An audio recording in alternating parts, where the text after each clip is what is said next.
top to bottom. For the women, Keely Hodgkinson, Athing Mu, Celia Kosanian, Zerfe Wanda Magenie, and Christine Mboma. So Hodgkinson, silver at the Olympics. Kosonia of Finland was U20 hammer champ and world U20 record in the hammer. Mboma, we obviously know what she did. Silver in the 200, won the Diamond League 200, broke the U20 record a million times. Thing Mo, we know about what she did. Olympic champ in the 4x4, world U20 800 record. And then Wonga Mangani is world U20 steeplechase silver medalist. And then she made the finals in the steeple at the Olympics. So I think we can eliminate her. Hodgkinson is getting blocked by Athing Mu because Athing Mu beat her. She got the gold medal. Keely Hodgkinson got the silver. You can't give it to the silver medalist over the gold medalist. So then you have Mboma, Kosonen, and Mo. Kosonen, mostly U20 accolades listed here. So I think it would be between Mboma and Athing Mu. I would give it to Athing Mu because of the gold. But Mboma, it gets complicated. You're going to, because obviously we know what she could have done if she was permitted to run the 400. They're not going to count that. So she's got the silver in the 2, but that was against Elaine Thompson-Herah, which is a loss against a transcendent talent here. So I wouldn't be upset with either of those two. Well, first of all, I was surprised that Athing Mu was on this list. You kind of forget how young she is, right? Yeah. Because Yeah.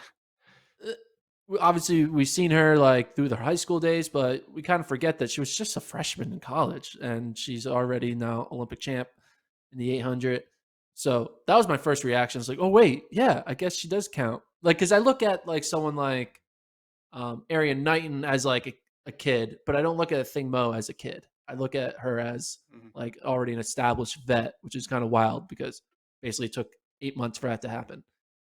I agree. Yeah. I think Athing Mu is going to win this. I mean, she's nominated for athlete of the year in the top 10. So, right? She Yeah. in the athlete of the year? I think she was in that group. Yeah. Yeah, she's in the top 10. So, yeah, it's definitely her. I do think, though, I agree with you. And Beaumont's kind of, we don't know because her true event was the 400. So, what I'm thinking is we just do a runoff. Boma versus Mo in a 400 in Monaco. Throw it down. Winner gets Rising Star Award. Yeah. I think that's the most fairest way to do it. Yeah. So Thoughts? Mboma, well, yes, I'm for Who do you it. think would win in that 100%. race? Who would you take in that race? I take him. Mboma ran 49.2 this year. I'd probably go Mboma. Well, who's been training? Yeah. Who's been training? I don't know who's been training. So obviously, this doesn't list Mboma's 400 exploits because we're not allowed to see her as a 400-meter runner.